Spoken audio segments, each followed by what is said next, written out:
Anybody hear the Boynton?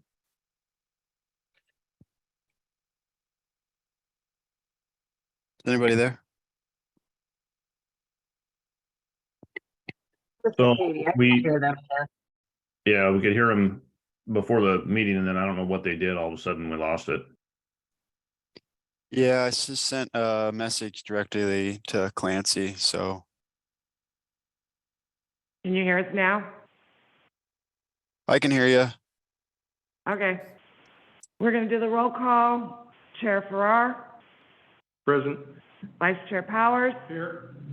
Commissioner Magyar is excused, Commissioner Pritchard, Here. Commissioner Johnson, I'm here. Commissioner Linder, Here. and Commissioner Krashauer. I'm here. Thank you. Okay, we've all had a chance to read the packet, I assume, so, is there a motion to adopt the agenda as presented or suggested modification? I move we adopt the agenda as presented. Second. Been moved and seconded to adopt the agenda. There's no objections, we'll just go ahead without a formal vote on that. Hearing none, we'll proceed with the first topic, which is business from the public, and there are no public seated here in the Guy Boynton building. I don't know if anybody's online. I don't see a screen Stop with, sharing your screen. with who's attending, but this is an opportunity for anyone to give a brief presentation about any land use planning issue or county concern, whether it's on the agenda or not, in my view. Does anyone out there in the virtual world want to address the Planning Commission this morning? I see none, so we could move into our work session, which is a continuation of the housing discussion that we've had at least on one other time with our meeting, and maybe twice, I can't remember. So if the staff will lead off with the introduction to where we're going with this morning. Okay, thank you. So just for the record, I'm Gail Henriksen, Community Development Director. And Clancy, if you go to the next slide, thank you. So this is, you're correct, Chair Farrar, our third time that we're meeting to discuss housing issues in the county. The first time when we talked in March was just an overview of how the state process works, the rules that govern housing within the state, and then some of the projects that the county has been working on, either by itself or in collaboration with the incorporated areas.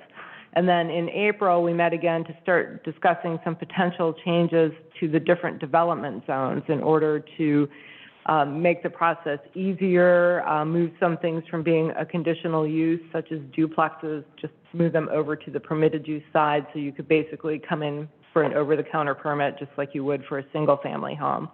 And so we started that discussion, and towards the end of it, we sort of deviated off into many other topics, such as, you know, why can we not get a goal exception, and how come Beaverton can get one but we can't, and, you know, why do we have to have a 2-acre minimum lot size, and a lot of things that we can't change here at the local level.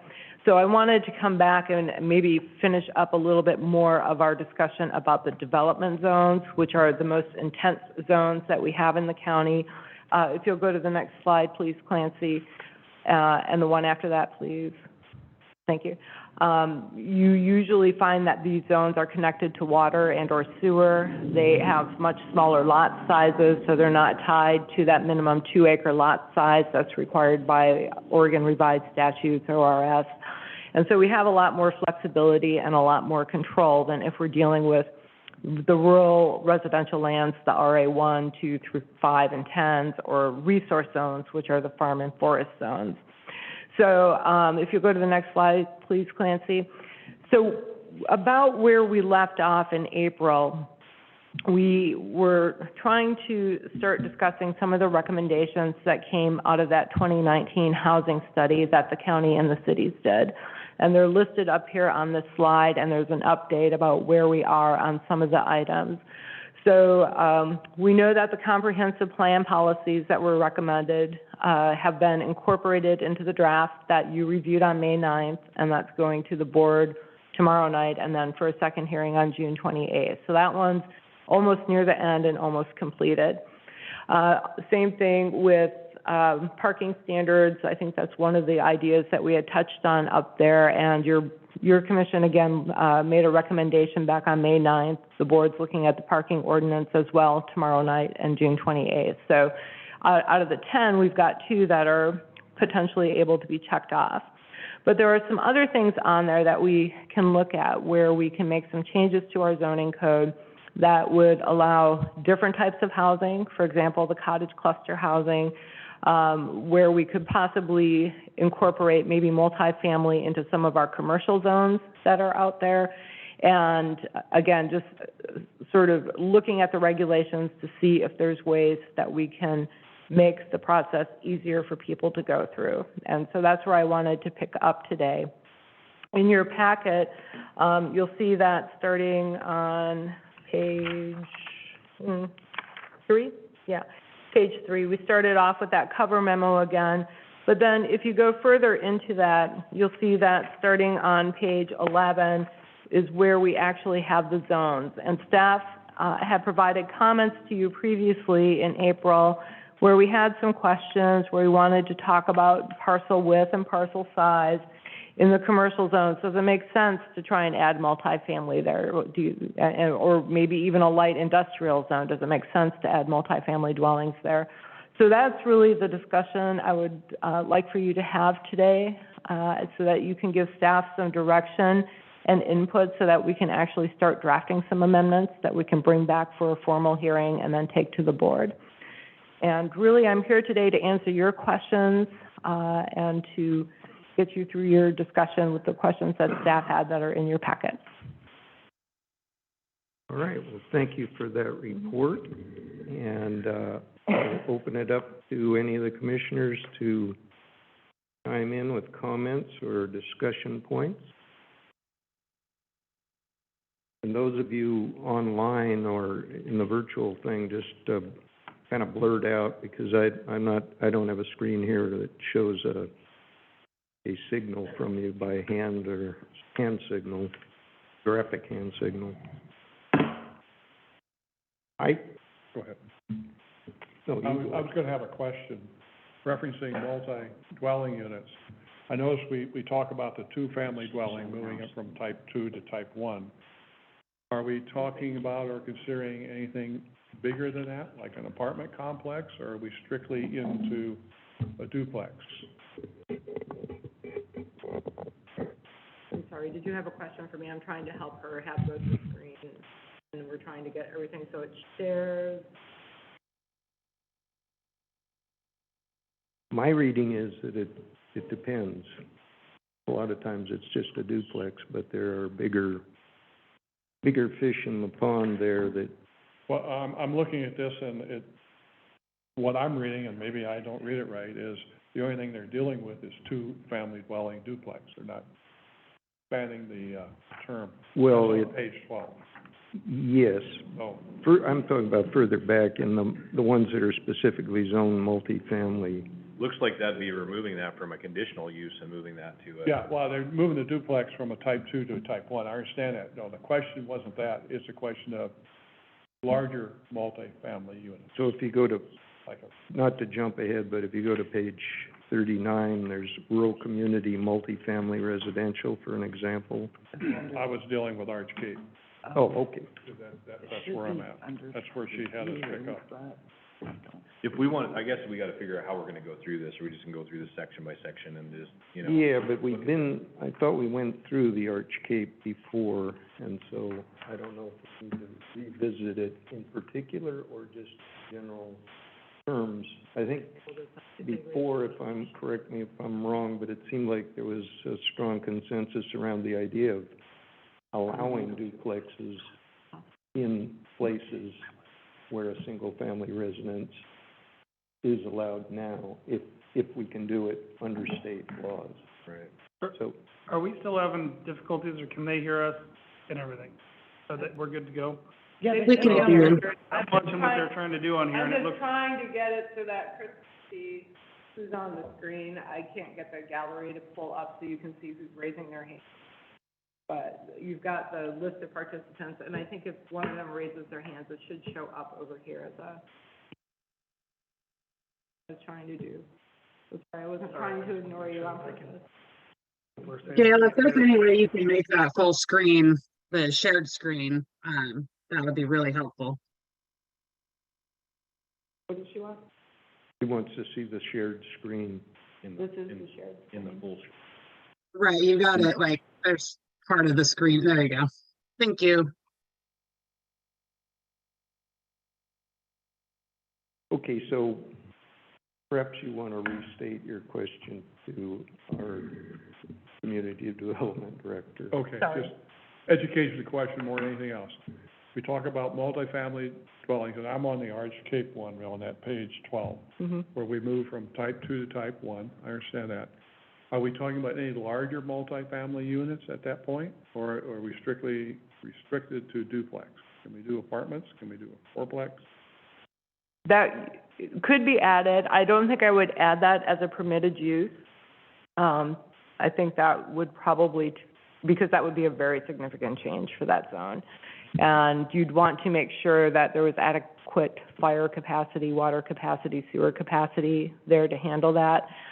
We did have the surplus lands to do a cottage cluster up there, so that would definitely be something that we'd want to consider adding, probably as a conditional use, a type 2, not a public hearing, but a public notice, so that there is some. And so that would, if that's the consensus of the planning commission, that's something that staff can look at adding in when we do our draft amendments. Does that answer your question? Yeah, that's good, thank you. Okay. Yeah.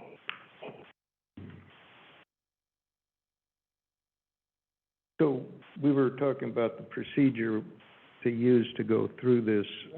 Last meeting, I'm not sure where we left off. We went through a couple of zones, as I recall. I know we did Arch Cape, but I can't recall if we also looked at the community zones for Napa, Swenson, and Miles Crossing areas. Yeah, I think as we got into Arch Cape, this is where we started going into different questions and not necessarily going zone by zone. And I would recommend not necessarily going zone by zone, but focusing on some of the larger questions. So, for example, Commissioner Powers' question about, is it appropriate to add cottage clusters or multifamily to some of these zones that are just now single family and duplex? And so I think if you focus on those larger type of discussions, staff can then take that consensus, whatever comes out of that, and apply it to the appropriate zoning districts. That sounds like a good plan.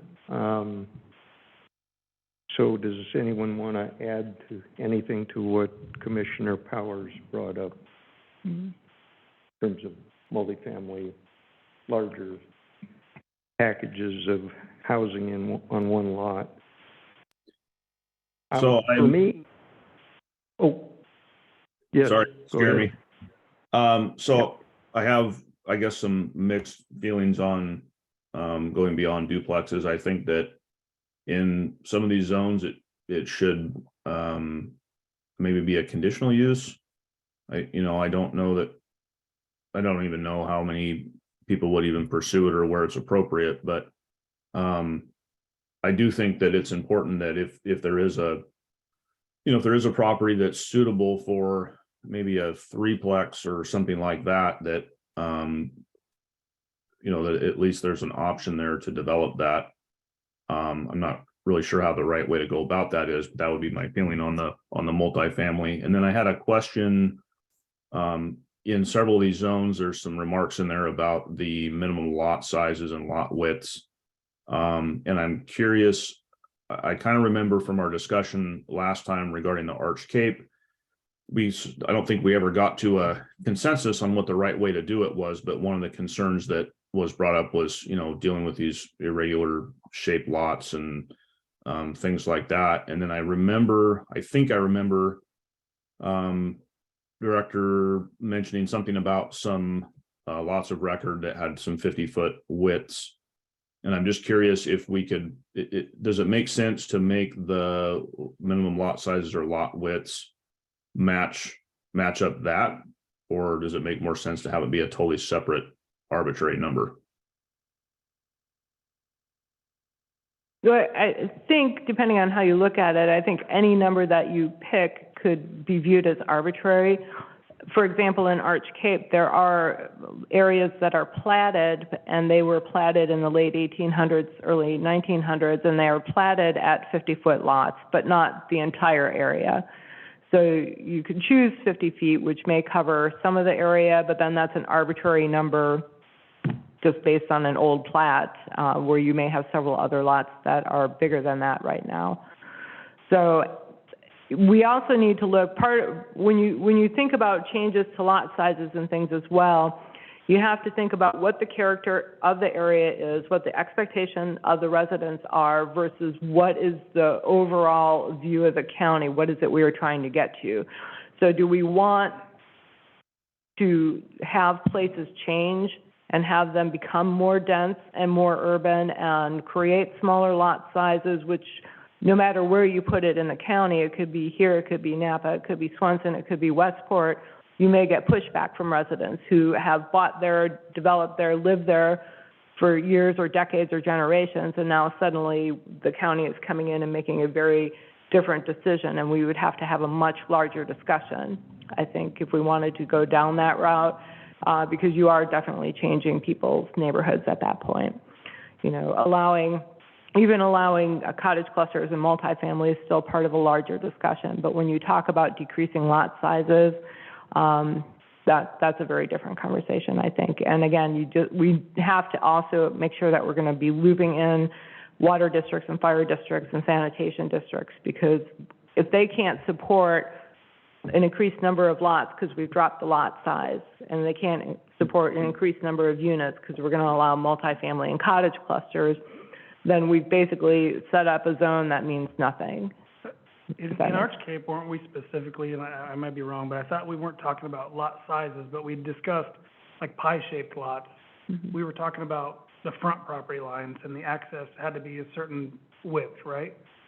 Because like the 50-foot minimum in the front of the lot. Mm-hmm. But there, you said that, I believe you said that there are some rather large-sized lots that would meet the minimum lot sizes, but their frontage doesn't.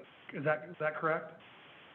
I noticed you referenced a couple that were pretty pie-shaped, and then they were actually the right-sized lot where you could build a house with all the setbacks, but you just didn't have the 50-foot front. I think they were down to like 30 or something like that. Yeah, and that's really, and the lot size is aimed at new lots. So if you're an existing lot of record, it doesn't matter. If you're an existing lot of record, you're just... Was there a concern about the front property line changing that in some of those areas, changing the minimum? I think if Wasn't there a few lots there and that you guys were referencing that were large enough to build a house, they meet the minimum lot sizes per the current code, but they just didn't have the approach that was wide enough?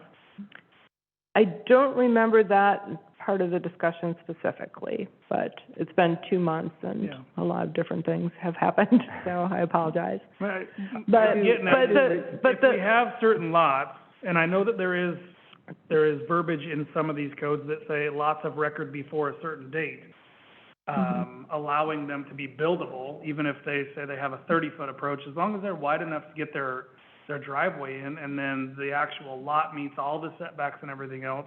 You're not creating something new. It's something that existed years ago. Why would it not be able to be built on, and then that might help with some of the buildable areas there? That's not the issue. It's when you come in and create a new parcel. So say I have a 1-acre parcel in Arch Cape, and the minimum lot size, because we're hooked up to sewer, is 7,500 square feet. When I create that new lot, then that lot has to be a certain width. I get that. So it's for new lots and parcels that are being created, not for existing ones. So all the existing ones are exempt. As long as and they they're can be built on. legal lots of record. So if I had a there are dates, depending on where you're at in the county. But basically, a lot of record is one that was created either by land contract sale deed prior to our zoning regulations and subdivision requirements, which would have been before September 30th, 1980, or created by partition or subdivision after September 30th, 1980. So today, if I came in with that same 1 acre of parcel in Arch Cape and I just said, I'm going to sell you a lot, and you a lot, and you a lot, and you a lot, and we draw up the deeds and the legal descriptions, and now you each own a part of that acre parcel. We didn't go through the county to get partition approval or subdivision approval, so they are not legal lots of record. So if you came in now to build, I'm going to tell you no, because you don't have a legal lot of record. And there's a process you can go through, and you'd have to go basically through the subdivision process then to legalize it. So the existing lots of record are not the concern. It's when you're creating new ones that we're looking at the minimum lot size. So the lot width, the lot area. So we're trying to expand our inventory, but we're trying to come up with guidelines in order to do that. Right, and we do So have, are we do have, setting guidelines that are unachievable? I'm not sure where Like you've minimum got. lot widths and stuff like, I mean, are we trying to set precedents to allow people to develop their lands, or are we trying to make it, and we're trying to make it less difficult, correct? Right, but I'm not understanding what your concern is. So so in the code right now, the code says if you want to create a new parcel, and I'm going to keep picking on Arch Cape, but I'm in Arch Cape and I want to create new parcels out of my 1 acre. The code says the lots have to be 75 feet wide or 65, I forget what it says, and have 7,500 square feet of area.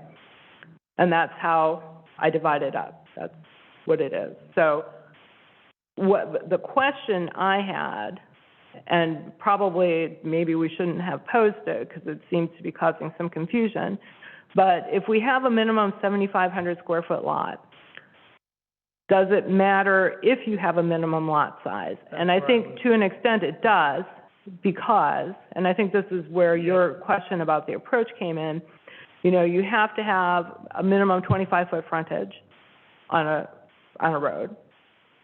So, you know, that could be your minimum, and if you had a long skinny lot and could create 2,500 or 7,500 square feet of lot area, could that be a buildable lot? But then you've got 10-foot setbacks on each side, so now you've set a property owner up for failure, because now you're going to tell them, well, we let you have a 25-foot wide lot, but now you have to get a variance because you can't meet your setbacks.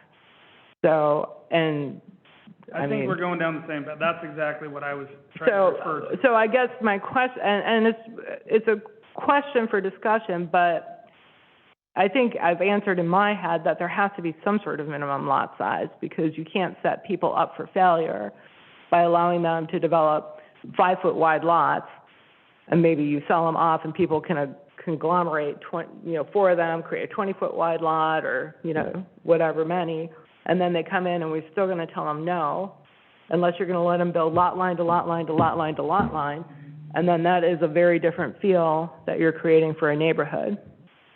And I mean, that's a very dense urban pattern. That's row houses, So as far basically. as lot size, is there an ORS for it? In certain No. zones, so we can establish, In these zones that we're looking at today, they are not addressed in ORS. When you get to the resource zones, there are minimum size requirements in terms of acreage that you cannot change.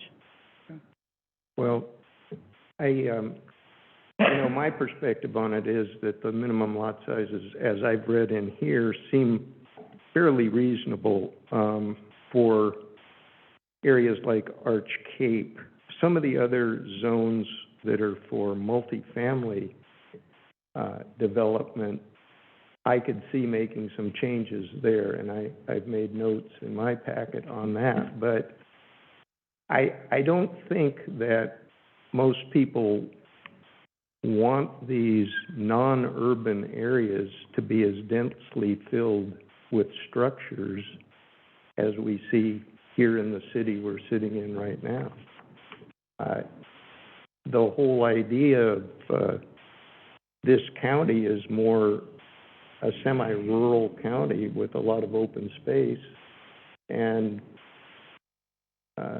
residences spaced well apart from one another. Now, on bigger lots, certainly multifamily units would seem appropriate, and there's still considerable space between those actual structures and the next one. So you still have that feeling of openness, but you're actually packing more people into the space. So there's those considerations, and as I was driving in this morning, I was thinking about the difficulty I was having in imagining the extent to which a particular structure fills a lot up with building versus the setbacks around it. And so I actually scaled out a little drawing, you know, of a 7,500-foot lot with a 3,000-foot building on it, which is a 40% coverage that was given as in one of the zones. And it's surprising how big that 40% looks sitting in the middle of a 75 by 100-foot sized lot.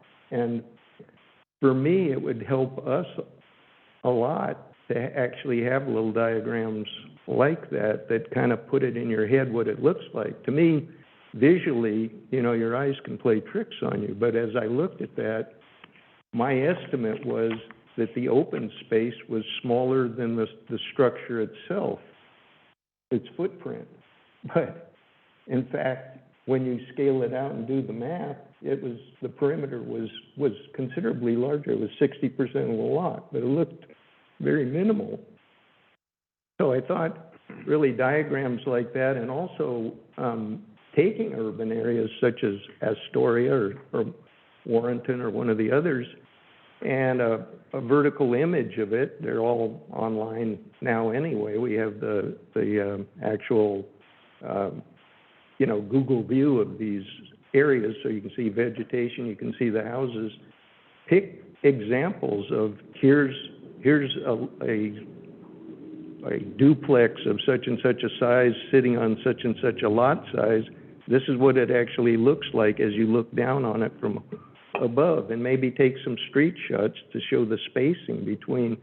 Then you start seeing what you're writing into codes that would be allowed in these areas that in the past have been thought of as more open space, kind of not densely packed residential neighborhoods. It would be helpful to have a lot more visuals, I think, for everybody, not just our commission, but people that might look at the packet that want to comment on it, and ultimately the Board of Commissioners themselves.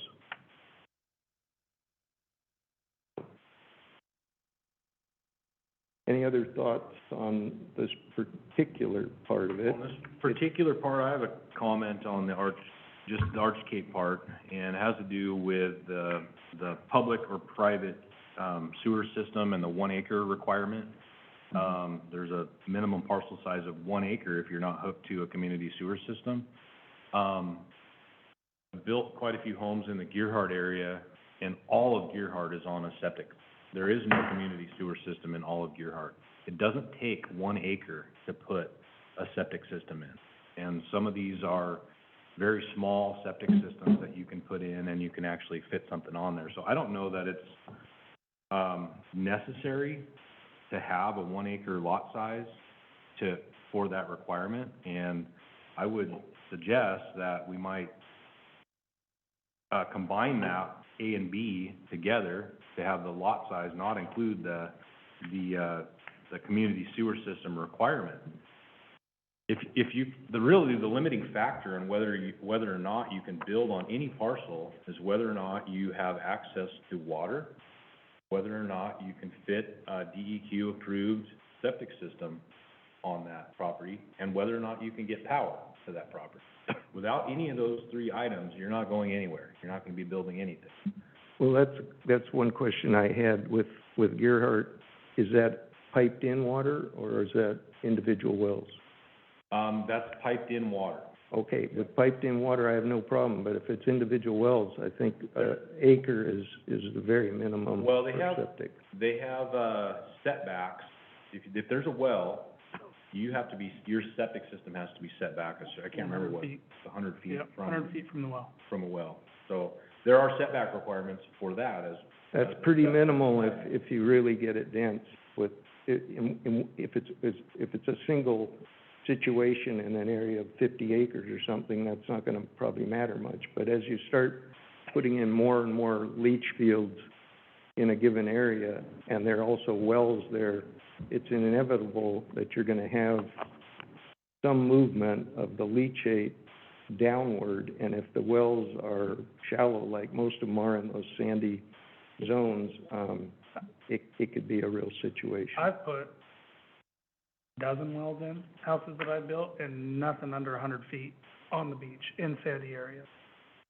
So I guess. They're deep, they're deeper than you might think. Now, you can do a sand point for non-potable water or something like that, but it's not potable How water. deep is the seal on the wells? It depends on the area. I mean, that's the water master. 50 They come out feet? and they do that. Is it Everyone's different. 50 I'd like to get back to Carrie's question or statement about combining A and B. Are you saying go down to 750 feet versus the 1 acre, or half acre? What are you suggesting? I think at 7,500 square foot lot size, if you can fit a septic system in there and you have access to water, whether that be, and now that's kind of making an assumption that you're not gonna be on an individual well on a 7,500.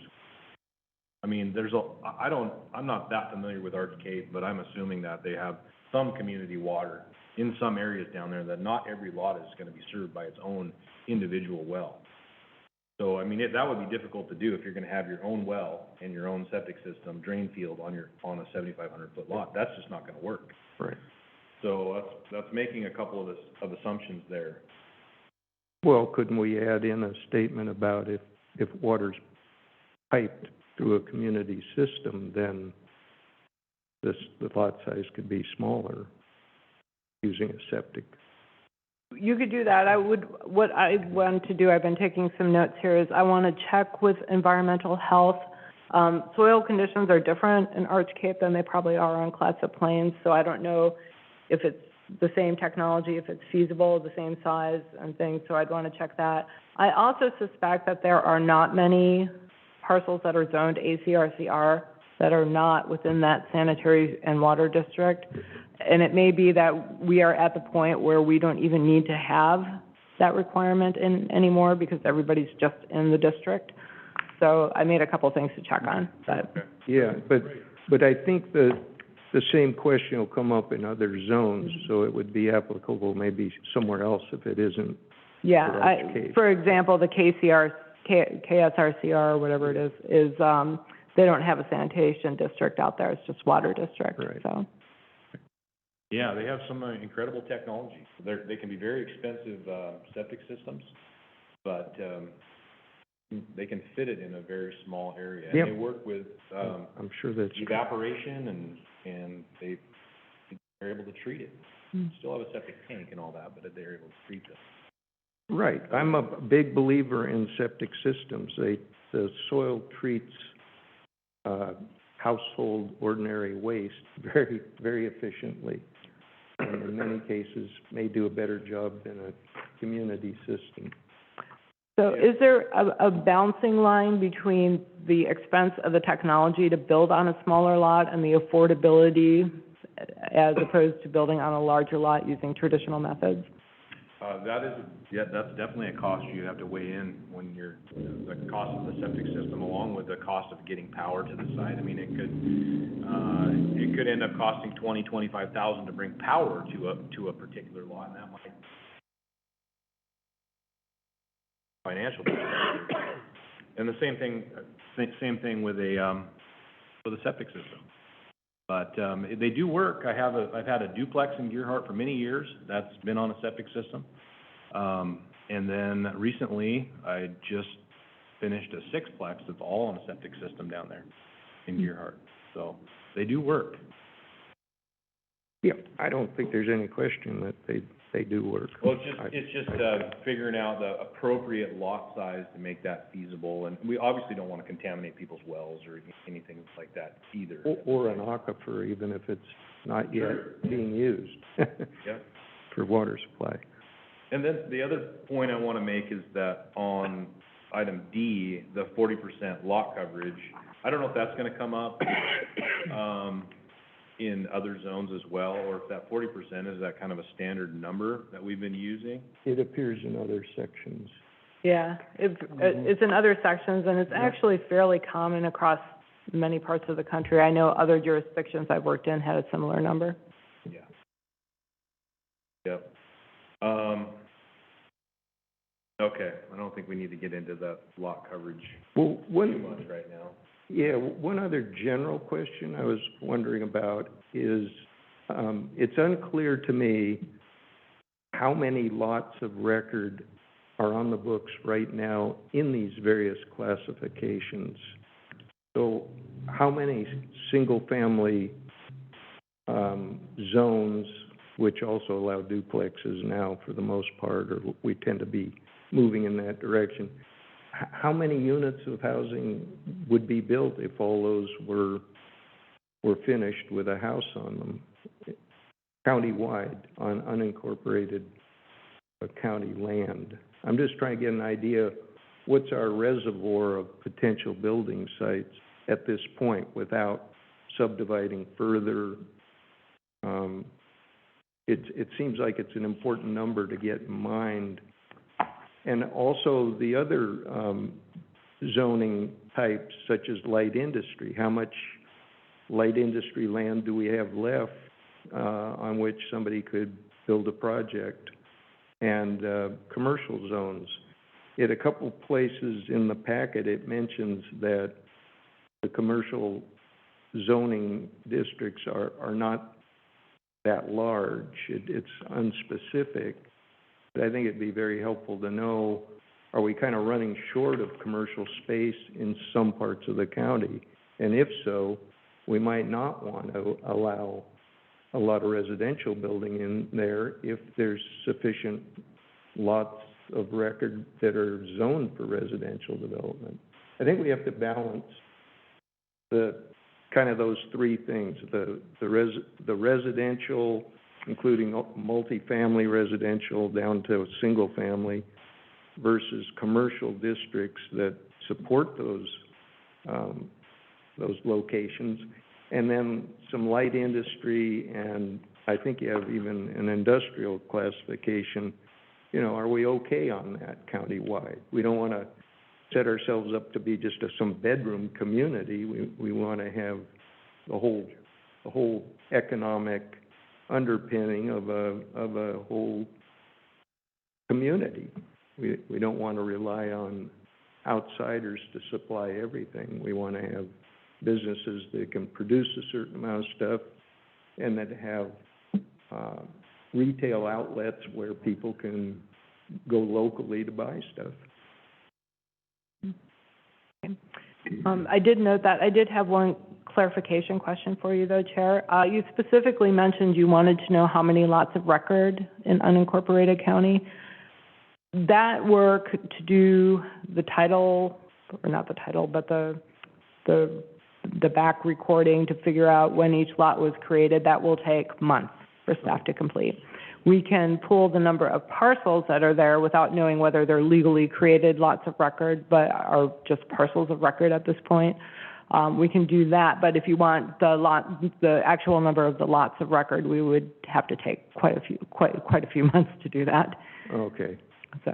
all right, it's complicated. Is it? Well, you go back and you basically see when each parcel was created. Some of them are very simple and it's very obvious. Others take quite a bit of work. And one of them that we recently have done took probably 6 months to complete because there were a lot of legal issues associated with it. So we can certainly do that work, but at that point, we'd have to pause our discussions while we completed that analysis because it's not something we can just have GIS pull up.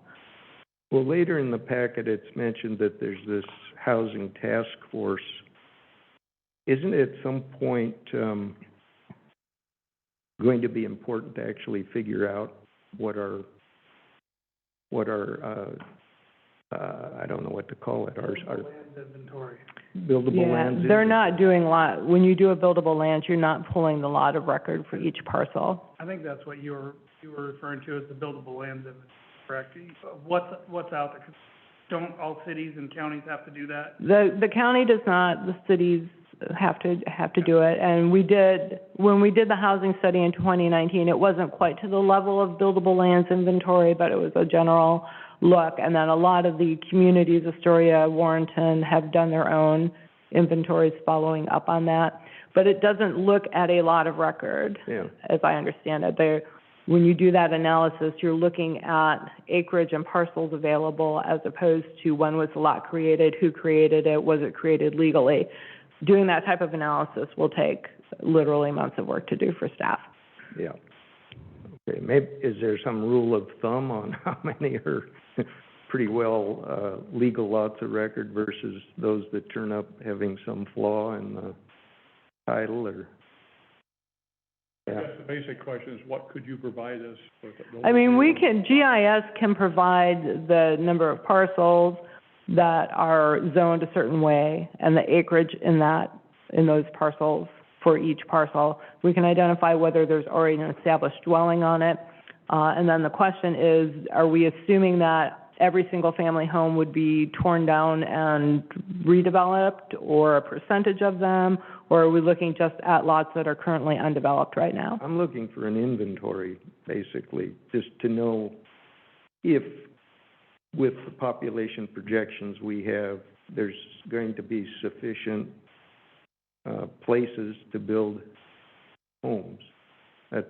And I realize from what you're saying that it's going to be kind of a fuzzy picture because we don't know the particulars of each parcel, whether it's going to be buildable. And there may be other issues. There may be, I mean, there could be Geologic flood hazards. issues, geologic hazards, tsunami, there could be wetlands, there could be But we any need- number of things that might render a parcel unbuildable or unbuildable to support a duplex, but maybe Yeah. it could support a single family.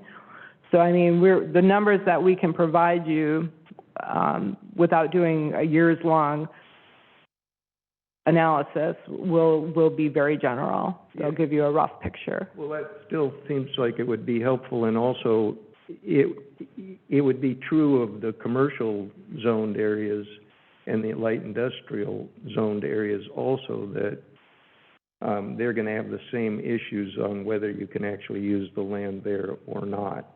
I mean, it'll be per parcel will determine that, but in a general way. So seeing the balance, from a general standpoint of how much land is out there for residential, how much for commercial, how much for industry, will give us some idea. If the balance seems really heavily weighted in the wrong direction, I think that would be important for us to know and consider ways of increasing the opportunities for residences in a commercial zone, for example. I can tell you as a builder, and Gary can probably second this, that we're constantly looking for places to be able to build, to be able to do our next job. For clients that are stacked up looking for properties, it's not out there. If it is out there, there's a lot of lands that are out there that people may own, that they may have owned for a long time, that they're just not developing and they have no intentions on it. Yeah. So just because it's on paper as a developable land, in our lifetimes, it'll probably never be developed. I mean, we all know people that have a lot of property that it'll never see a house. But as a builder, I mean, I'm on there every day. My wife's a realtor. She's on there every single day looking for properties to develop. I mean, I probably got a list of 15 people right now that are looking for land to build. It's not impossible, but it's darn near impossible in the county right now. And that's, as a planning commissioner, I've had several builders come to me and bring that up, that what are we gonna do? What are we gonna do? We're out of land. We're not gonna be able to suffice, for one, a living here, and for two, the people that are moving here. There's a lot of people moving here. I mean, obviously, we know through COVID, I've sold a lot of houses to people that are working from a distance. So our population is gonna get bigger whether we want it to or not, but the buildable land is not, it's not there. Eventually, it starts to affect construction jobs. There's a lot of businesses here that are supported by construction jobs.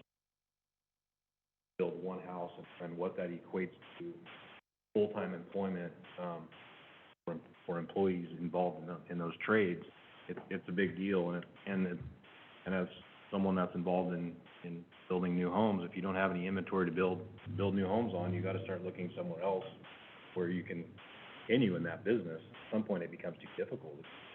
I certainly agree with what you're saying, and I'm just saying, so what is the balance? Maybe there is commercially zoned areas that could be opened up. Yeah. But are they short too? Right. I don't know the answer to that, so I think we should. Valid question, we need to find out. Well, give us what you can. We will. So we'll get And an overview. we do have funding, and we are preparing a request for proposals for an economic opportunities analysis that would help update Goal 9 and provide a lot of that information that you're looking for in terms of employment trends and where we have commercial industrial lands and where we may need to make adjustments to that in the future. So I think that will provide a lot more detailed look than anything staff could provide you initially. Okay, thank you for that. I'm going to ask the virtual two members, Commissioner Pritchard and Commissioner Linder, if they want to chime in here with anything, because I feel like sometimes you get a little bit left out not being in the room. So just opening it up to you in particular if you have a comment about anything that we've been talking about in the last few minutes. Thank you for that, Chair. I have enjoyed this lively, conversation, and I appreciate the expertise in the room. So I don't have anything to add to it, but I definitely have been appreciating the various, I don't want to say opinions, but I guess the various opinions and absorbing that. So I don't have anything else to add, though. Okay, thank you. Hey, just a quick comment. I think that as we get back to going through these zones and making some changes that could apply to all of them, or maybe only apply to one or two, some kind of a rough idea of the lots of record, or, well, that's not the right term, but just vacant lands in these zones might be helpful as we're kind of splitting hairs on some of these things, knowing whether we're talking about, 50 vacant lots or 500 is probably going to change the direction that we go on some of these things, in my opinion. Yep. Yeah, that's kind of just detailing out a little more of the general inventory countywide. So that's important.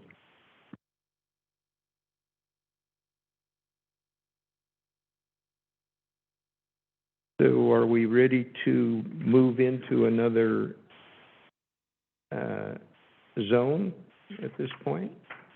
We want to take up something different in one of the zones that stuck out to you as you went through the packet? I think there's a lot of similarities between each of the zones we visited, but again, I'll say that the ones toward the end of the packet where we get into some multifamily residential zones and the ones that include light industry and commercial together with residential, those open up some different questions that come to mind. At least they did for me. So, Well, when it comes to commercial zones, at least two of them, and the county has already proposed the question, do we want any residential mixed with the commercial to include a manager's house or a boarding house, as they put in here? give us a page number. Let's start with page 22, Okay, because this is brought up more than once. yes. Number 7 there on page 22.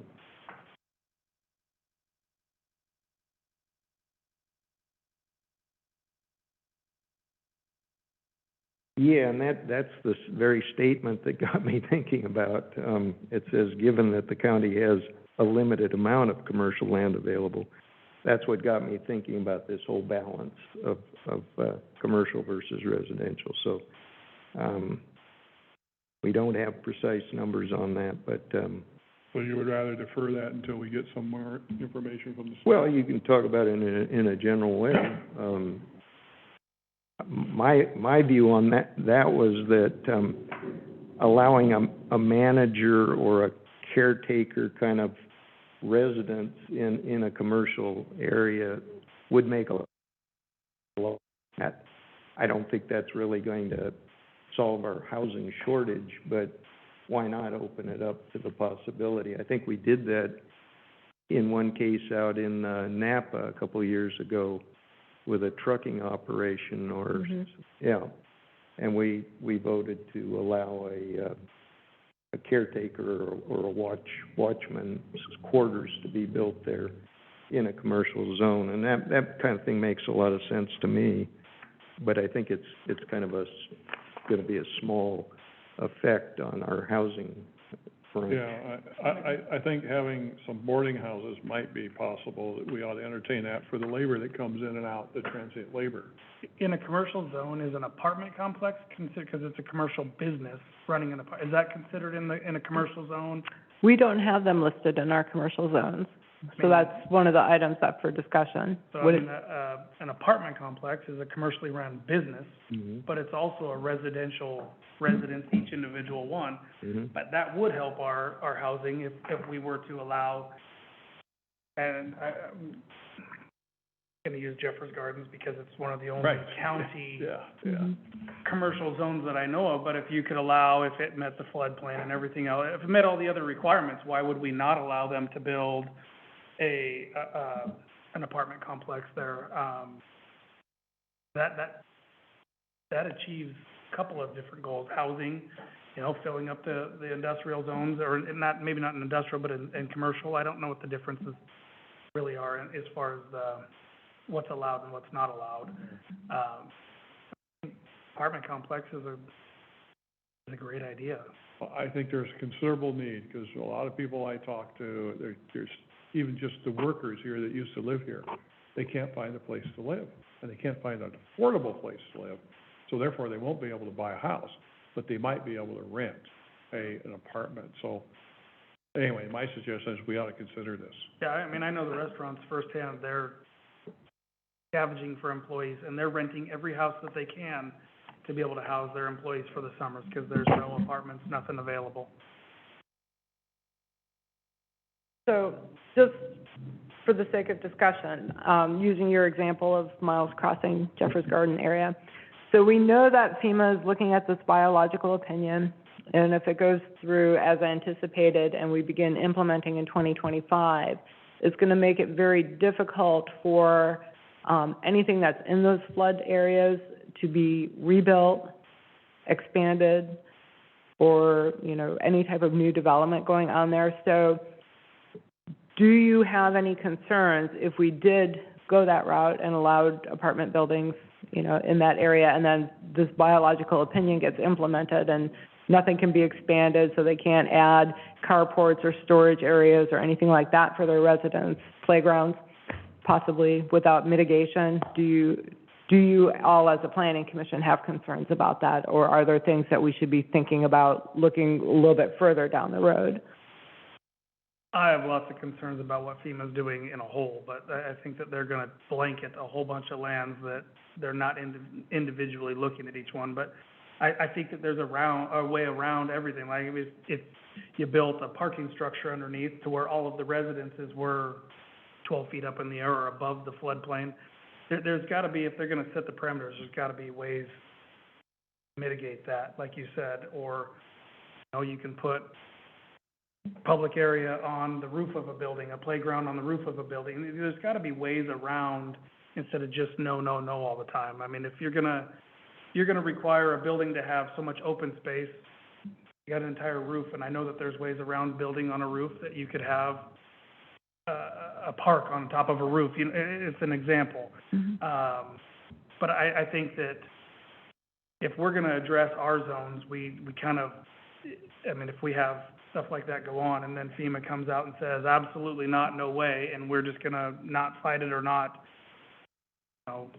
act as advocates for our own property in our county, I think that we cross that road when it comes. And that's in my opinion. You never know what FEMA's gonna do. Well, you know, I look at what FEMA's doing as probably very important, that there's been too little concern within the county on the amount of destruction of wetlands and riparian areas. And so there is a fishery that we're trying to support, and those lands are important for fish survival, for their species, but also just their numbers. And so it's not all one way. I think we're getting these mandates from higher authorities because we haven't taken it responsibly on our own to try to do a better job of protecting these important resource areas. If we had, we could probably have a little bit more of both going on out in some of these areas, keeping the most important wetland and riparian areas functional, and building on other areas that are less critical. So there's room to do things better, certainly.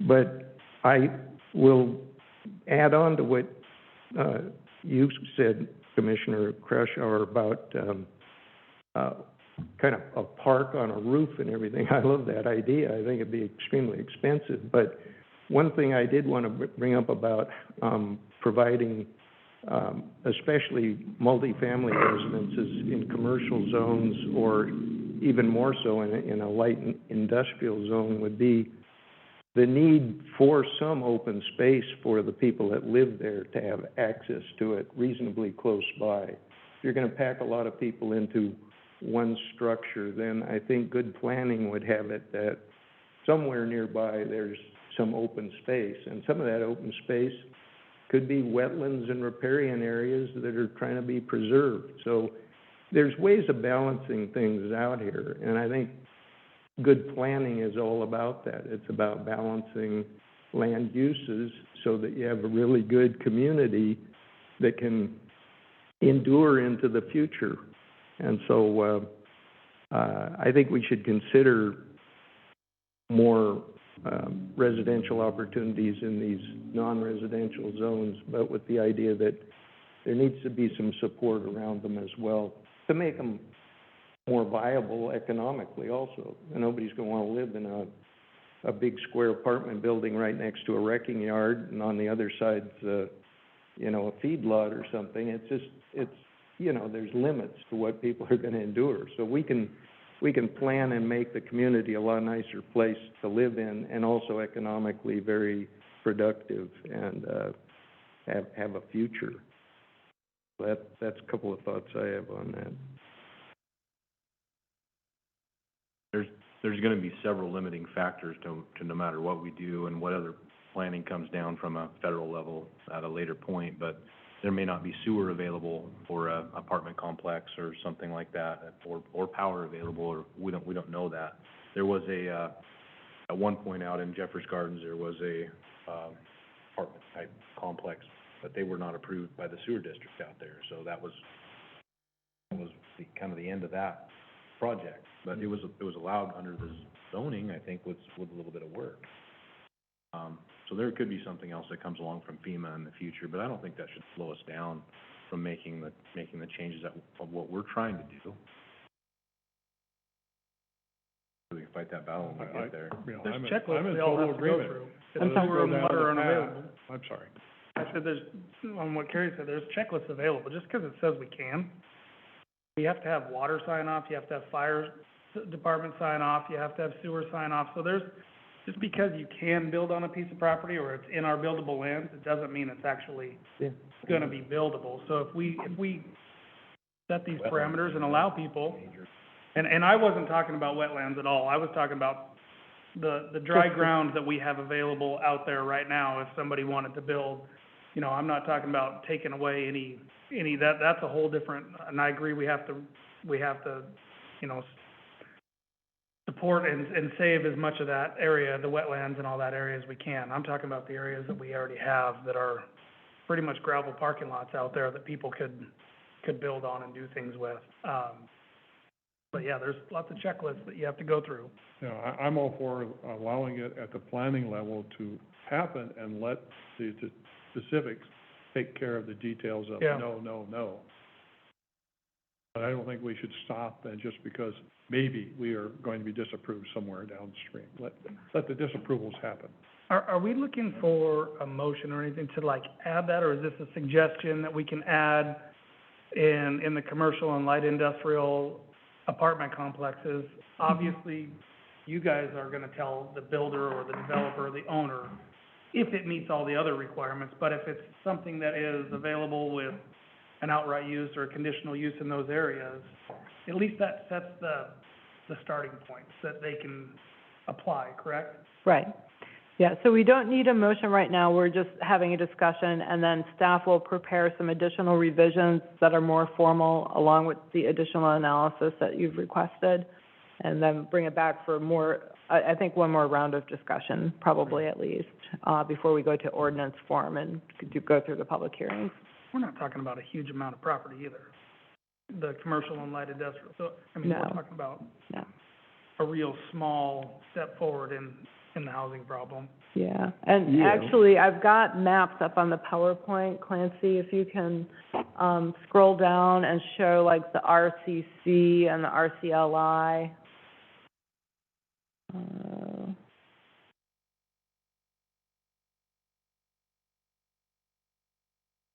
So there's some RCCLI out by Napa, if you go up one, please. And this is out in Westport.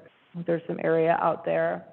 And then the RCC, we've got Swenson, we've got Westport, and Miles Crossing, Jeffers Garden, and there's some out in, that's the residential. And I think we actually have a small RCC out in Arch Cape, but it's, already permitted for the Arch Cape Deli, and they've got already some other things already built out there, so. But that would give you an idea of the zones that we'd be opening up, and there's not a lot of acreage out there, you're correct. So again, the question comes back, do we want to use up that limited acreage for housing? Maybe we do, maybe we don't, but we need to think about that balance, I think. Because you don't want to, like I say, become a bedroom community for some other region, but When you're talking about building this type of apartment complex, it's more of workforce housing, you know, yeah, right? I like the idea actually of a bigger, concentration of people in one building to go in a commercial or a light industry zone. It seems more compatible than, say, a duplex or a quadruplex or something like that. You go more 20 or 40 units or something like that. Makes a lot more sense. Before we worry about too much more commercial, I think we need to suffice the commercial in all of the businesses we have with employees, because you ask any one of them, and everybody is short people right now. Yeah. And they'll tell you it's because of housing, because they can't afford to live here. Well, it's kind of a nationwide issue too, with unemployment at its, 50-year low or 60-year low or something like that. It's only natural for our region to be feeling the same thing. But I have a quick question that goes back to something. I know I've asked you this before, and I have difficulty in keeping it straight in my mind. On the sewer district issue, there's kind of this state ORSs, I guess, that dictate whether you can enlarge those sewer systems, sort of with the idea of planning for more development, and that it doesn't allow for that. Could you review that again? Maybe other people here would benefit with a clarification on how that works. Yeah, I can't quote off the top of my head the exact Oregon Administrative Rule, the OAR, but it ties back to Goal 11, which is Public Services and Facilities, or Facilities and Services, which basically states that, again, the whole statewide planning system is set up to funnel intense growth into incorporated areas within the urban growth boundaries.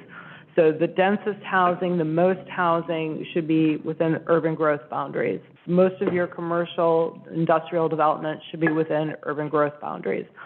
So we, as unincorporated county, are not going to solve all these issues just by changing our zoning code and downzoning properties. It's not our responsibility, it's really the cities. But as part of that, there are several rules in state code that state unless you have a health issue or a health emergency that requires sewer to be extended into a rural area, that is prohibited.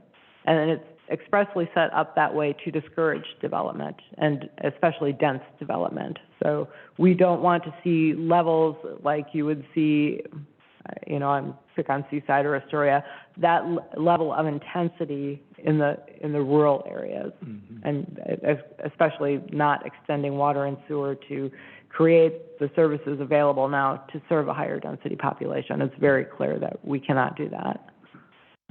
We can allow these buildings to have septic in them. Yeah. Yep. Is there knowledge, about the condition of the existing, rural systems and whether their infrastructure is breaking down in some way, both with water and with sewer systems? I'm curious whether the ones that we have in the county that are not in incorporated areas, are they viewed as in pretty good shape, or are there limitations that they present to further development because there's issues with their system not being reliable? So each of the water and sanitary districts are their own special districts, so we don't have jurisdiction over them. Just the Westport sanitary sewer is the only one the county controls. So there are reports out there. The county doesn't audit them or review them on an annual basis, so they're sent to the state agencies. We have seen in the Community Development Department copies of water management plans and conservation plans for some of the water districts. They are required to submit those to us as they get updated or drafted. The thing that I've seen most commonly amongst the water districts is that they just have this process of trying to upgrade their meters, getting everybody on a regular billing cycle as opposed to maybe a flat rate, which we've seen in some of the districts. Making sure that they do have water available to serve the area that they're in now. I can't really speak in depth to the quality of their systems and how they're maintained or if there are catastrophic failures that are imminent. I know water supply is always, in the 5.5 years I've been here, probably longer, been an issue and an area of concern with all the districts, whether it was Falcon Cove Beach or Arch Cape or Lewis and Clark or any of the water districts. There's always been concerns. Are they represented, or any of those special districts represented on this countywide task force on housing? You know, I'm just wondering if they're getting. It seems like we need to hear from them to know the condition of what we have in the way of those kinds of facilities. Yeah. So to the best of my knowledge, we do not have any representatives from any of those special districts. Again, however, I'm going to go back to the statewide planning system. Goal 11, public facilities and services. Goal 14, urbanization, which drives that housing discussion primarily to the incorporated areas, which are served usually by municipal water and sewer, with the exception of Gerhardt, that doesn't have a sewer system. So I think it's important that we do hear from them. It's probably not as critical as having the municipal water and sanitary sewer providers on there, because that's where the bulk of the growth is going to happen. Okay.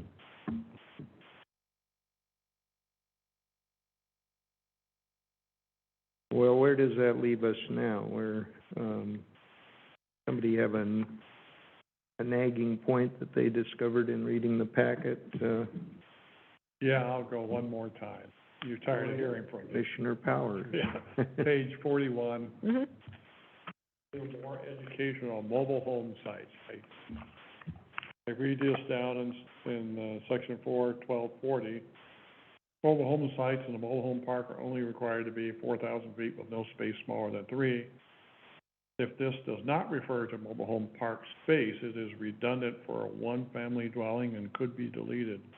I just need education. I'm sorry, I'm too dense to understand what you just told me. Yeah, I think it was a note more for staff, but it's some odd wording in the code where you have a minimum lot size that I believe is already 7,500 square feet. If you look at number 1A above. So if you're on a community septic system, it calls out a single-family home, which I'm assuming in this code means a site-built or stick-built house. And then it calls out mobile home right underneath it, which to me seems to say they're thinking a manufactured dwelling. And I think the code is so old that it called it distinguished between the two of them, whereas today, manufactured dwelling and stick-built home they're synonymous in terms of what you can do. See, I'm thinking old retirement Arizona park models, which were manufactured homes almost a little bit better than a trailer. But, and they were just thrown on a site, shouldn't say thrown, but they were put on a site for their own hookups or whatever. Is that what we're talking about here? Are we talking about a trailer or an RV that sits there and parks? I don't know what the mobile. So we home have means. mobile home parks, and they have, and I think now they're basically manufactured dwelling parks, but the minimum size area that you would rent in there or lease in there would be anywhere from 3,000 to 4,000 square feet. So I think what the code was doing when it was drafted probably in the 80s, and this might, I don't know what zone we're in, but might have been a little bit later. But I think the code at that point was distinguishing between stick-built home and manufactured dwelling. And I think A and B are talking about the same thing, and they can just be combined into one. Okay.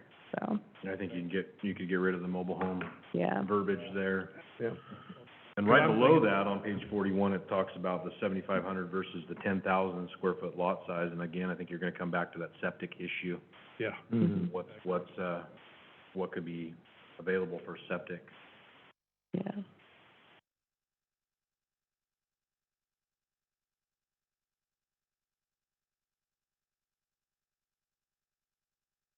Have you guys seen from the state level what the state is now considering a mobile home, not a manufactured home, but a mobile home? Because now they're allowing cars and trailers to be classified for the transient population as mobile homes and not being allowed to make them move along. Having mobile home in our code maybe should be changed to manufactured home, because are we gonna allow a vehicle that somebody calls their mobile home to be parked in these parks or a legal lot? Is there any concern at the county level for that verbiage? We haven't discussed it. We have generally discussed, for example, Senate Bill 1013, which would allow an RV to be placed on a property and people could live in there permanently. We have a lot of concerns about that. I know there's been discussion about the cars and other things as well, which we haven't really discussed. It depends, and I don't know exactly how the wording is in the bills. Senate Bill 1013, for example, was originally shall. It's been changed to may, so that gives the county discretion in whether or not to adopt it. If it's a shall and it goes into effect, then the county really doesn't have a choice in it. Even if it's not addressed in our code, we will automatically default to state statute.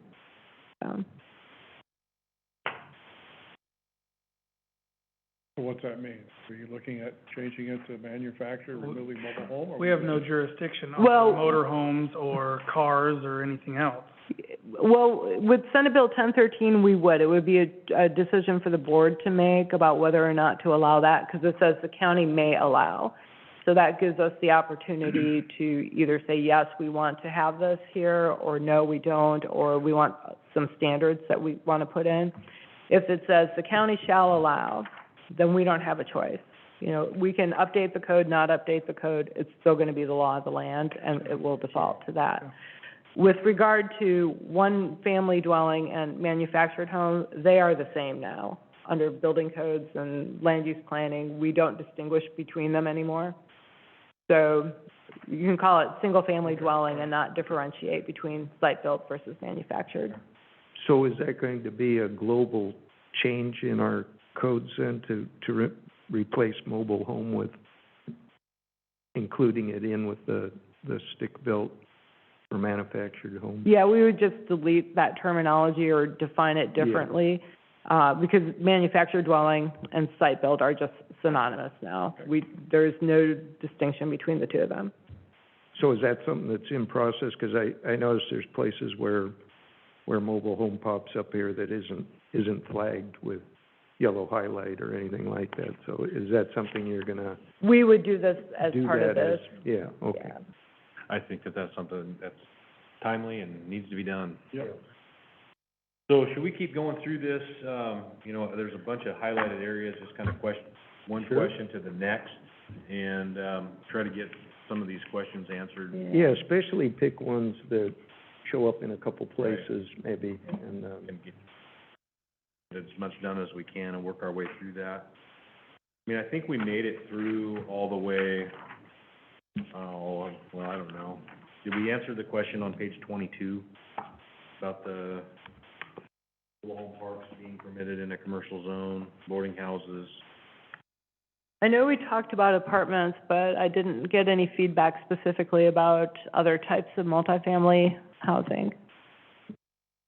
Are we talking about multifamily? I think we talked a little bit about boarding houses, but I don't think we went anywhere with it.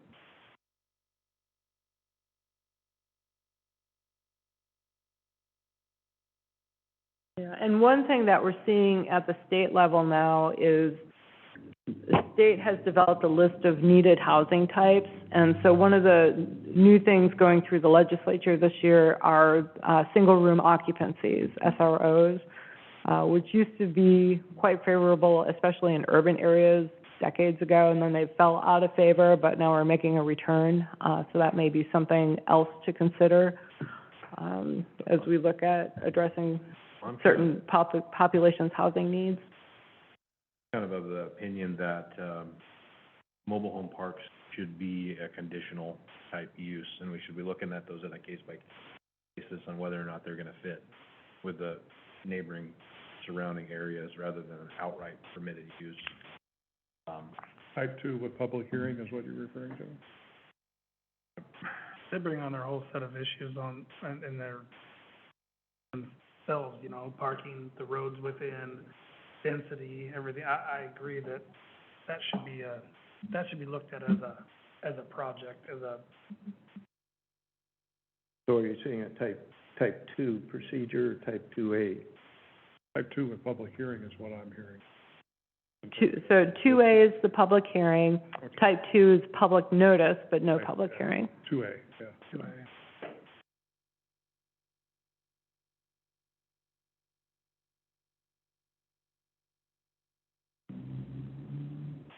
Are sometimes in our codes elsewhere, is it sort of up to you as community development director whether to decide whether it's a type 2 or a type 2A procedure, you know?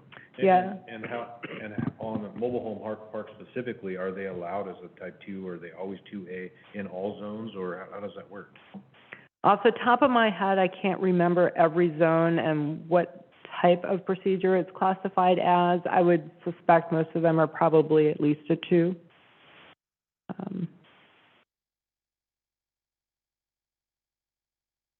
But again, most things in our code are type 2 anyway, and that's another thing we need to look at. There's some things that I think we could, don't need to be a type 2 well. It should just be outright permitted uses, easier, process easier, or encourage people to go through it more than be discouraged by what it may or may not take to get a project going. Well, this specific place you pointed to on page 22 is in an RCC, So it's community commercial zone. I guess, to me, type 2 kind of seems appropriate because it's too hard to imagine sort of a kind of a cookie cutter approach of here's what a mobile home park is like and here's what a commercial district's like, and so you can plug it in here or not. So, you know, I would go with the option of leaving it up to the community development director to consider the actual application.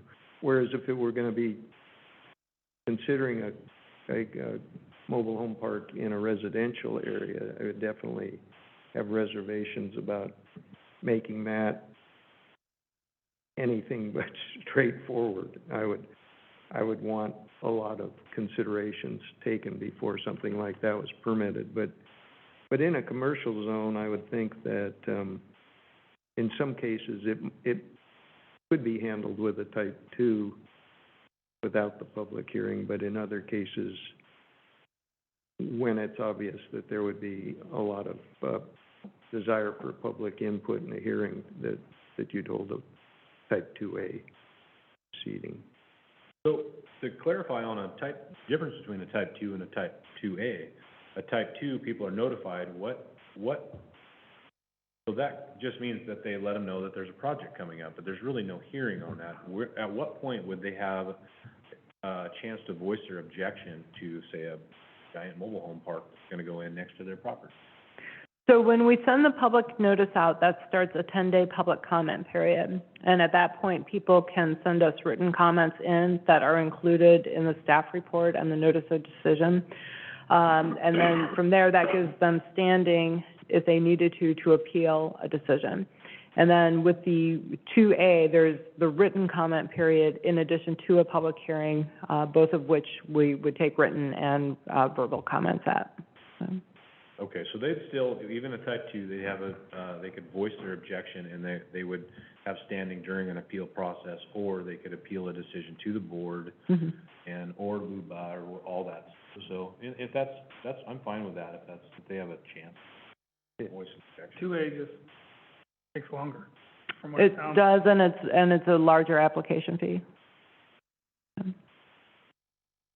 Takes more time, I think. Okay, I'm, if the consensus is a type 2, that particular one, I think I'd be okay with that. I don't know if we need to look at that zone by zone basis. Does staff have is there a reason there's those two? Because it seems to me like the 2A is kind of a moot point. If you get 10 days to appeal, you send in your letter, you're gonna have a public hearing anyway, or a right to appeal it. But you're gonna have that with a 2A, and then you're gonna have a hearing that just takes more staff time and resources, and say nobody shows up, and it's kind of a moot point anyway. Do you guys have a preference? It's probably a more streamlined process for staff and the applicant, to just use the type 2. When we have the 2A, that gets scheduled before the hearings officer, so we have the additional expense of, having that, which is why the application fee is more than a type 2. And it does take a little bit more time to schedule that, sometimes in front of the hearings officer, depending on the applicant's schedule, the hearings officer's schedule, and staff schedule, so it's a little bit more streamlined. But usually you would have a 2A for something that would be, maybe a little bit more impact on an area. So I'm looking at the RCC zone, for example, and so under the ones that would require a public hearing, there are some things probably don't need a public hearing, but they've put in, for example, RV park in the rural community commercial zone would be a public hearing. And keeping in mind that these codes were drafted, several years ago, at this point, this particular zone was drafted, I believe, about 20 years ago. So concerns may have been different, times may have been different, so.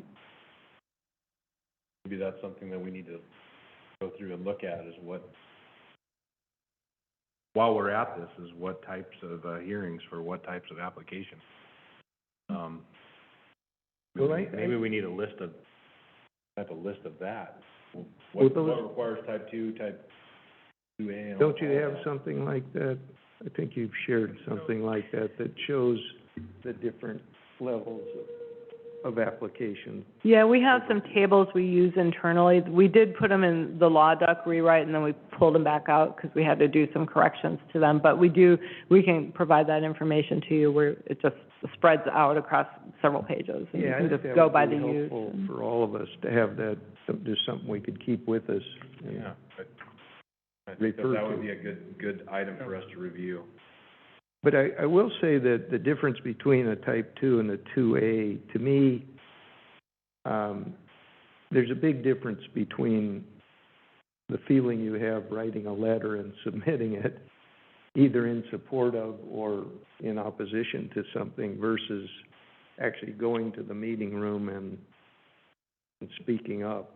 And you feel more heard. And, you know, part of the Plan Commission is to allow the public to engage with the county government at a certain level and get their ideas out there and be heard. And I just think that it's much more impactful to have a type 2A in those situations. So if there's the sense that there's a lot of concerns or a great deal of support for something in a community, then I think it's a good idea to open it up, the 2A process, rather than just submitting letters. A lot of people, myself included, have a great deal of difficulty in writing a succinct kind of one-page letter that gets the point across in a relevant way, where you can kind of talk about it more easily, and you tend to feel heard. So that's kind of where I come from. I think it'd be helpful, Gail, if you're going through and creating that list, to look at one specifically that you suggested, that, you know, 2A to 2, Staff has a lot of thoughts on whatever. that. I would be interested to hear staff's opinion on that, like, hey, this is really not necessary for us to have a public hearing for this particular item, or one or the other. So I think that that's time well spent for the planning commission, and very appropriate for the planning commission to look at ways to streamline those items. Yeah. Okay. Yep.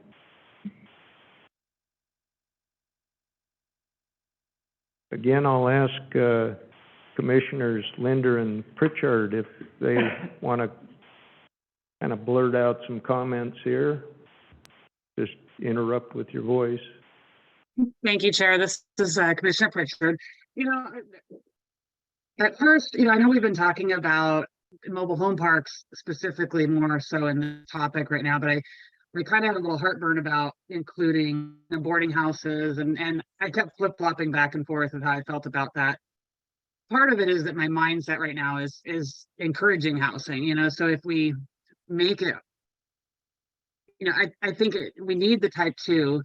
I don't know, and I've heard, you know, I hear you about, you know, having a public hearing, but I don't feel like pushing things further into that type 2A, you know, both fees and effort can be discouraging in promoting housing. So I'm somewhere in the middle there. I think, you know, I would be okay with a type 2 situation. And I was trying to picture, you know, I was thinking about like the boarding house situation, you know, how that is coming around to be a more, I guess the single, Gail, you mentioned it, like single room rentals or something like that, how that could be an option that people might start looking at. And I guess I still would want that public notice, you know, for neighbors or I guess this would be commercial zone. So anyway, just some thoughts that as you guys were talking about, it wasn't worth interjecting, but it kind of, the idea that the multifamily residential, including boarding house or mobile home parks, I guess I wouldn't want to make it super hard and more expensive. I'd like to find a middle ground there.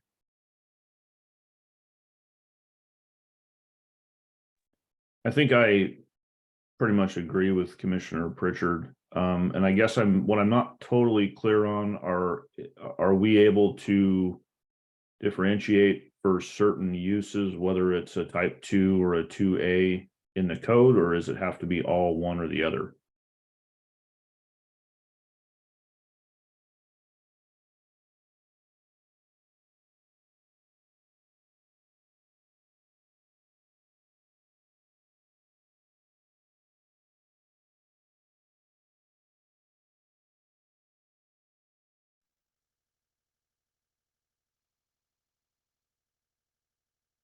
Okay, we should be back going. I apologize for that interruption, Commissioner Pritchard, but your comments were lost by us when the phone disconnected here. So I don't know if you can recap your points to us now. Okay, sorry, yeah, and Commissioner Linder actually who was speaking last there, so we could hear each other, but apparently not on that end. I'm not sure where we cut off, but I basically, we were talking about this in reference to mobile home parks mostly in this discussion, and I was looking at the other issues, including, boarding houses, when it refers to multifamily residential, including boarding houses and/or mobile home parks. And I guess listening to the discussion, we kind of went full circle, but I come at this in a way that's looking at encouraging housing, that we need housing, and of course not making it just free willy-nilly, but also not to make it so difficult that we discourage it. So I guess I was looking at the boarding houses as something that Gail had mentioned in the single room. I don't know what we called that, but that it's starting to become a thing a little more, to rent single rooms. And I wouldn't necessarily want to go as far as like a type 2A with requiring public hearings just for all of those. But I do think that type 2, the public notice is important, and then it gives that opportunity if someone does have an issue with it to make comment. And I did hear you. I recognize that it is, being able to speak up is also important. I don't want to make this more expensive for folks to provide housing, and then more difficult also, but find a middle ground. That kind of recaps what I said. And I'll pass it over to Commissioner Linder. Thank you for that comment, though. That was very good. Okay, so my question was, I kind of agree with Commissioner Pritchard, and I'm not totally clear on, are we able to differentiate for certain conditional uses, where some things could be a type 2 and some things could be a 2A, or is it got to be either one or the other? No, so Commissioner Linder, you can distinguish between 2 and 2A for different types of uses, and do it by zone as well. So for example, in the RCC zone, you could have, for example, boarding houses as a type 2, you could have mobile home parks as a type 2A, and then in a different commercial zone, you could have maybe both be a type 2, so you can make it as fine-grained as you would like. Okay, thank you. It's we've kind of rambled around on this for a while, but it sounds like we sort of have a general consensus, I think, where we're headed on this, that under some conditions it might be appropriate to have a 2A, but in general it would be logical to have it as a type 2 for most of the places that were flagged in this packet. For mobile home parks, for boarding houses, and other possibilities. So, with that in mind, when you put the language together in some concise way, then we can probably reach a pretty quick opinion on that and take it from there. One question on that room rental idea is that, what is that considered? It's not an ADU then, because it doesn't have a kitchen or does it have a private bath, or is there? No, usually you have shared kitchen and bathroom facilities. I think in the 70s, they used to be called flop houses. You can think about that. I mean, it's basically you have your room. It's a tiny hotel room. You have a bed and a dresser, maybe a closet, but everything else is a shared facility, and it's just a very small room. So it's more, I think, been used in context of a hotel type of situation as opposed to a boarding house or something like that, But could somebody do this in their private residence, just rent out a extra bedroom? Oh, you can do that now, yeah. There's some legislation, and I don't recall right now, but the term home share was what was being passed around, and it was in this particular context, it was about giving tax, I shouldn't say tax deduction, not eliminating the tax on, so if an elderly person was able to rent out a room in their house, they could it would be tax exempt up to a certain point. So I think home share might be, in some cases, I think that's it, just the one room or two rooms in a person's house. But I guess boarding house sounds more like what Gail just referenced.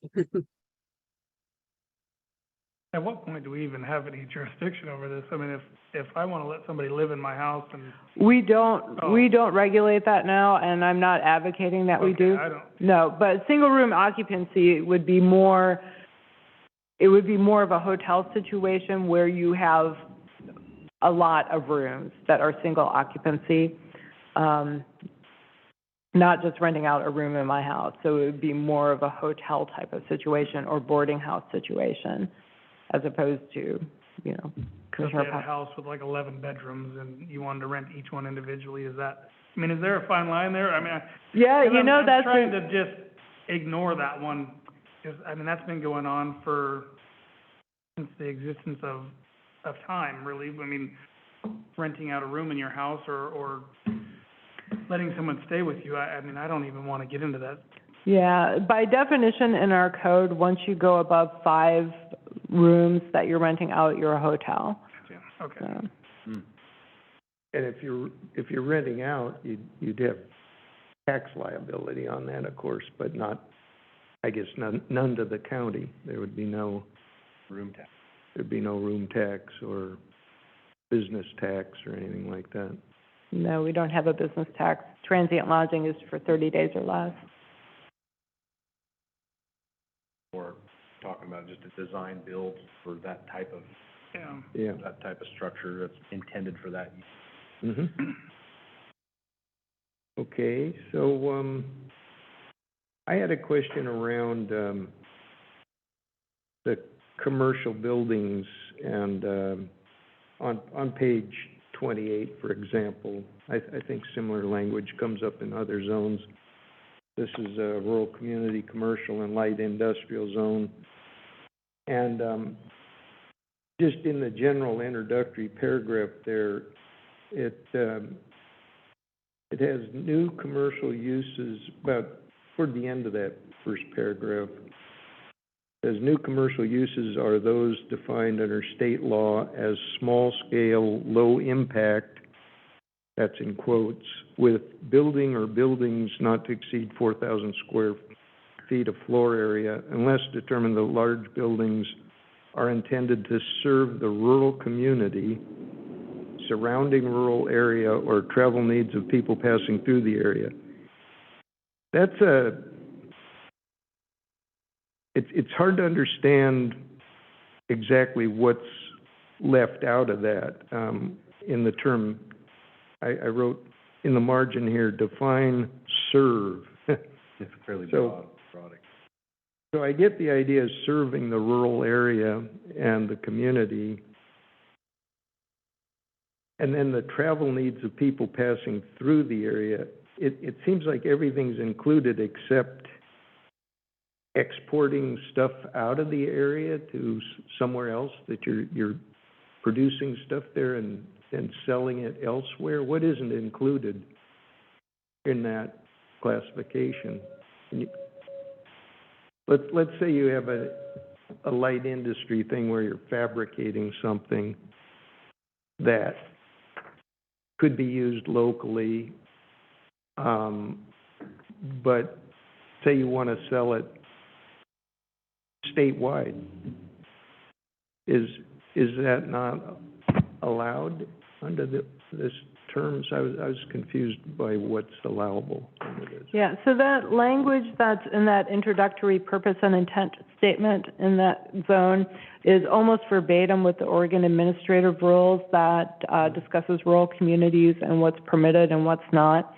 As I recall, the OAR doesn't particularly discuss, for example, if you wanted to set up a Ford plant here and then make cars, you know, in Miles Crossing and then export them across the country. That's really not the intent of what the rural communities are. That type of development is, under our statewide planning system, meant to be in an urban growth boundary. So, I mean, and, you know, to look at it the other way, what if I am producing cheese and, you know, I'm a mini Tillamook creamery, but very small scale, and now I want to ship my product to Hawaii and Washington, D.C., you know, am I allowed to? I don't think the code looks at where you're shipping to. It's looking more at the scale of your manufacturing facility. Okay, so it's mostly scale. Yeah. I think it's intentionally broad and left open to interpretation, you know, by the planning staff or planning commission. Yeah. It's up for us to determine whether or not it fits within that definition. Mm-hmm. Sometimes that's not a really good way to go, but, I'm okay with that in this case. And I'm also moving down as far as a caretaker manager's residence. I'd be fine with that. Yep. Being allowed in that. That, I'm definitely in favor of that. That makes a lot of sense, to allow that as a type 1, just outright. On the next one, there's actually 5 questions in that highlighted section on page 28 there, and I went through and kind of answered them. And, you know, on number 2, which is given that the county has limited amount of commercial and industrial land available, should multifamily residential, including boarding houses and or mobile home parks, be permitted in the commercial zone? And I had that as possibly not. And that gets back to my question much earlier in this meeting, you know, about balancing the amount of land available for commercial and industrial against residential. So I'm holding open on that to see if I have a better idea how well balanced that inventory is. The third question is residential development even appropriate in an industrial zone? I have that as not unless all residential options are filled up, taken up. I mean, in a commercial zone, I can see it, but in an industrial zone, I think it's a little different. And I think, I may be wrong, but I think there's probably less industrial land zoned out on a coarse scale in our unincorporated county, but I could be wrong about that.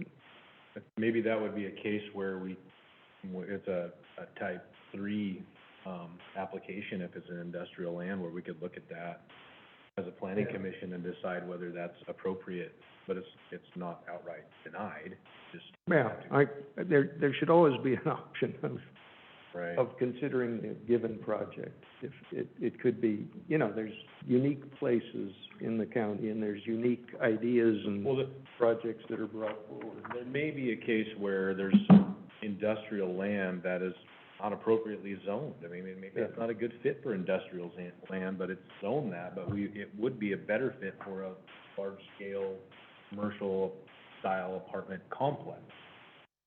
So I think there could be a mechanism in place where we could look at that, to see whether or not it would fit in some type of residential housing would fit in an industrial zone.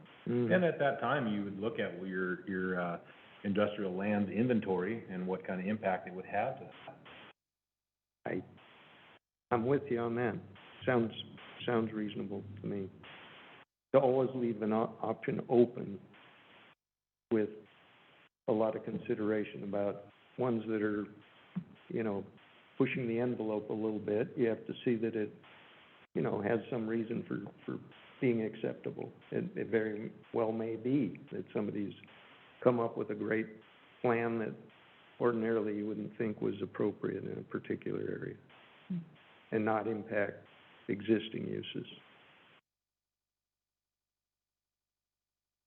And then, I don't know, moving down through that same paragraph, it just gets into whether you want that type 1 or type 2 thing. So I think we kind of addressed that with increasing the level of public input and also staff input on what conditions would have to be put on a project.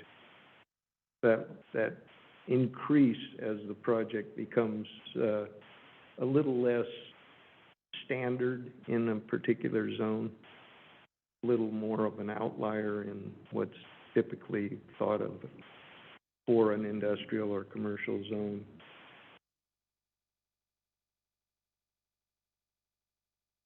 Do you have any comments on that, Commissioner Powers? Follow the conversation. It says, rural community, commercial, and light industrial. Is there any differentiation between the two zones? I mean, is that one zone? RCC and LI, is that combined? Yeah. That is a Yes. combined zone? So there is a separate RCC that eliminates a lot of the, I'm gonna say that and I'll be wrong, but some of the more industrial uses, But yeah. in this case, it's combined? Yeah. Okay. Yeah, this one's combined. The map up here of Miles Crossing, Jeffers Garden shows some plain old RCCs. So there's not light industry there. So it is fairly complicated. I mean, if you look at it in that case, in this particular area, I don't think we need to have public hearings necessarily in that. If you're looking at that particular zone and at that particular spot, so it's hard to Right. tell. And these aren't, If you're looking at a countywide perspective, whether or not to apply it to the whole thing or not. yeah. There may be a piece somewhere, isolated piece somewhere else out in Westport that's never gonna be used for industry, but it might be suitable for some housing there. Right. So, I agree. So that brings up the question, is it ever considered the more reasonable way to get a piece rezoned? Let's say it's an RCCLI zone that's adjacent to some kind of residential zoning, Mm-hmm. and you propose, well, you know, we need more housing out here. I'd like to rezone this to be residential, so it's adjacent to residential land, and you're not putting a little pocket of residential right in the middle of light industry. Is that a difficult process? Is it allowable? It would be allowable. I think it would depend on the property owner, and you definitely would want to discuss this with the property owner before rezoning their property, because it could potentially change their value. That maybe that as multifamily land is less valuable than industrial zone land. So there are some issues and concerns there. I think if you have property owner agreement, I think it's a much cleaner way to do it. And it's very clear then what your intent is for that area and what your long-term plan is. I think if you have a property owner who isn't open to that, then it's probably easier to just add multifamily housing to a zone, and then that actually provides them with greater opportunity. Mm-hmm. So I was kind of thinking of it kind of in the reverse, where the property owner comes to you and goes, Yeah. well, I want to make this residential because then my use will be allowable. Is that fair game for somebody to approach? Yeah. somebody could do that. It's never happened once in the 5.5 years I've been here. Huh. it's an extremely difficult. Oh, it is?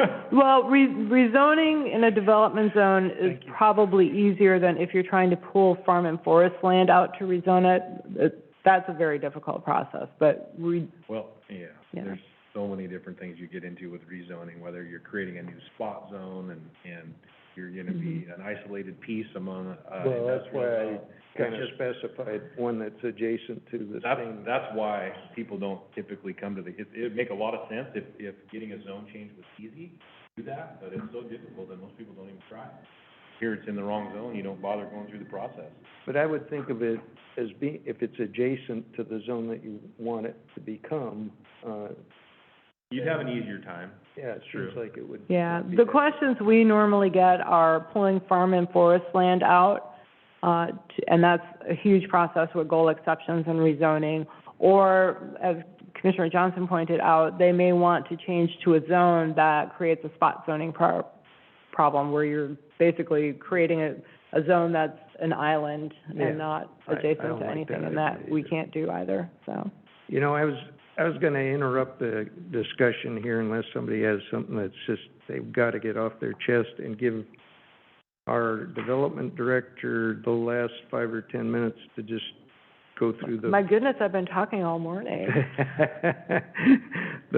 And it's a good thing you have, but just to kind of go through the end material that we typically go through, the project status report, and, well, what are the other items on our agenda? The director's report also, it's important to get that in, I think.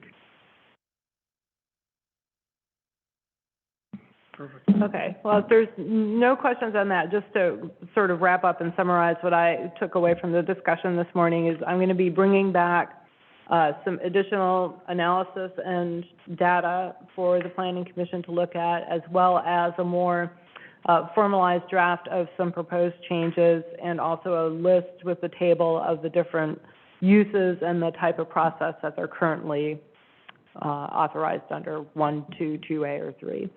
So that was kind of my summary, and so I'll bring that back for the Planning Commission next month, and we'll have some more discussion. With regard to the project status report, there were some changes. You'll see that, the amendment to add commercial trucking facilities to the RCC zone was approved by the board back at the end of April, so that project is now completed. And, we do have the comprehensive plan update going to 2 public hearings tomorrow night, with the board, and then June 28th. Same with our parking amendments that you looked at, and we talked about that earlier. The Planning Commission interviews did occur back on June 7th, and tomorrow night at the work session, the board will have a general discussion about that process, the applicants, and directing staff to move forward. We are still anticipating formal appointments to happen on June 28th, so we'll just see how the discussion goes tomorrow night at the work session. And then the FEMA BIOP, the comment period was extended through June 26th. They being FEMA, did a public meeting. We got late notice of this, but they did a public meeting at the library last night at 5 o'clock. The turnout was not very good, but there was a lot of lively discussion. Commissioner Balanceford was there from Warrenton, and he had quite a lot to say about the proposed implementation plan. The mayor of Astoria was there, along with Andy Davis, who's one of the council people. Commissioner Webb was there, and some representatives from the state and some members of the public. So they are still on track with their comment period ending the 26th.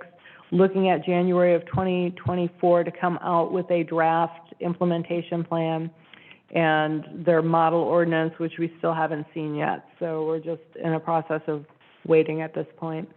One thing that they did say, the FEMA people said, I had asked a question about floating structures in a flood zone, because previously when I had talked to state representatives at Department of Land Conservation and Development and asked about float houses that truly float, that aren't, affixed, but they truly rise and fall with the tide, I was told they did not need a floodplain permit. The people at FEMA there last night said, no, they need a floodplain permit, so that may be something that we may be having to do. Apparently, we are, based on our input from the state, are doing it incorrectly, so I'm going to follow up on that. There was also some discussion about storage of materials and equipment and whether or not that would include boats that are moored for any length of time.